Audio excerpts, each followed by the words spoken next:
Hey guys, I'm Sarah W. and today I've got Amy from BU Coaching with me, and we're going to talk about expectations today. Not only setting and managing your own expectations, but how to deal with them when they're not met and you're starting to feel disappointment. So I'm going to hand that over to you, Amy, to give us some advice on managing expectations. Yeah, for sure. So I guess first of all, what I want you guys to do is think back, and it could be really recent, it could be a little while ago, but I want you to think of an example of something that happened that made you feel disappointed or let down. So it's personal for everyone. It can be related to a whole heap of different things. It can be with your relationship. It can be something wasn't done around the house that you were hoping would be done. It can be a conversation at work with your boss going a certain way and it hasn't.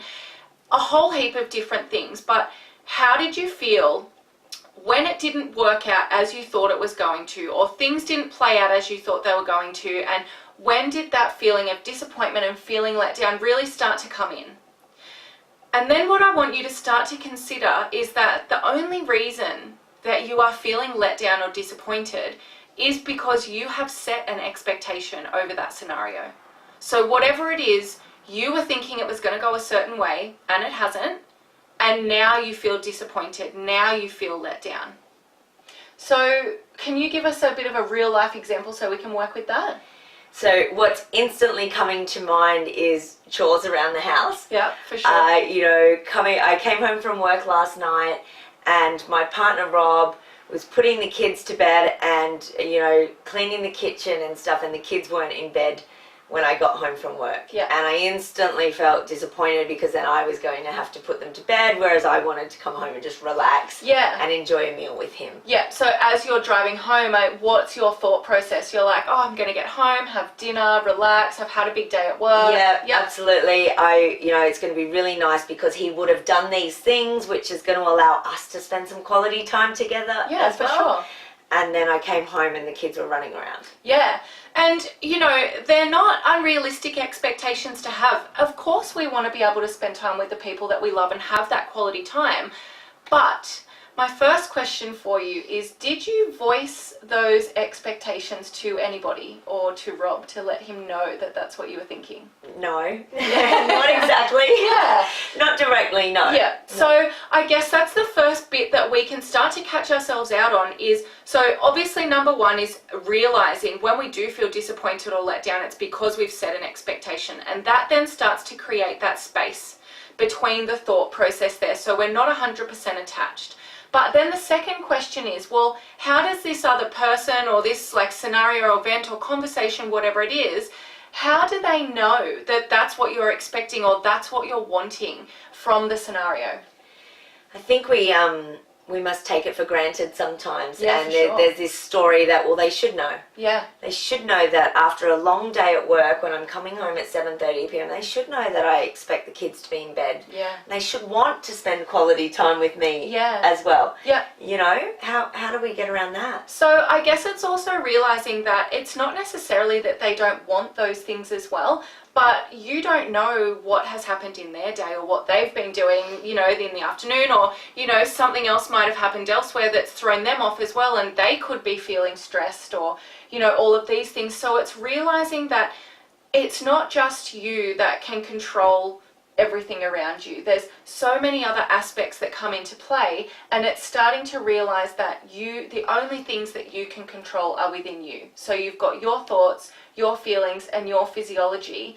So in this scenario of feeling disappointed and then starting to feel frustrated or agitated that it hasn't worked out how you were wanting or hoping, how can you just have control over what you can control? So how can you control your thoughts, or how can you control your physiology, your body language, having that open conversation with someone instead of, what would your normal reaction then be if you were feeling a bit frustrated?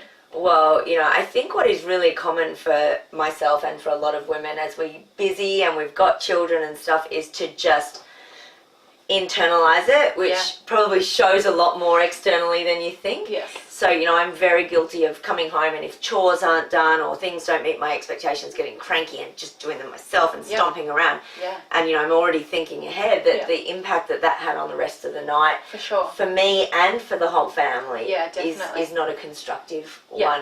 one. As opposed to, you know, coming home and potentially sort of asking, is Yeah. there a reason why this wasn't done? Has anything happened tonight Yeah. with the kids? Is it okay? Yeah. Or even like, hey, you know, I've had such a busy day and I was really hoping that some of this stuff would get done around the house. Can you give me a hand? Yeah. And just having it as more of an open conversation rather than that real closed, frustrated, and, you know, throwing off then the whole vibe of the rest of the night. Yeah, I think you've really brought up the word assumptions for me. You know, we come home and we're cranky because our expectations haven't been met, but we've just assumed Yeah. that maybe there's been laziness or maybe that, you know, Yes, we've yeah. assumed that we know what has happened Yeah. in the background. So maybe coming at it from a more understanding, hey, kids aren't in bed, what's happened to you tonight? Maybe a more effective way of dealing Yeah. with it than closing off to begin with. For sure. Yeah. Yeah, definitely. So that really relates to so many different relationships that we can have in our lives as well, not just, you know, partners, but children, you know, other family members, friendships, all of these type of things. It's just looking at how you can start to make it a more open conversation, and for things like conversations and different scenarios, creating that space and just starting to recognize when those expectations are set. Yeah, and just not reacting instantly. When you say creating the space, it's creating that space to process. Yeah, definitely. Even as I say it out loud, I'm having this reflection of, and does it even matter?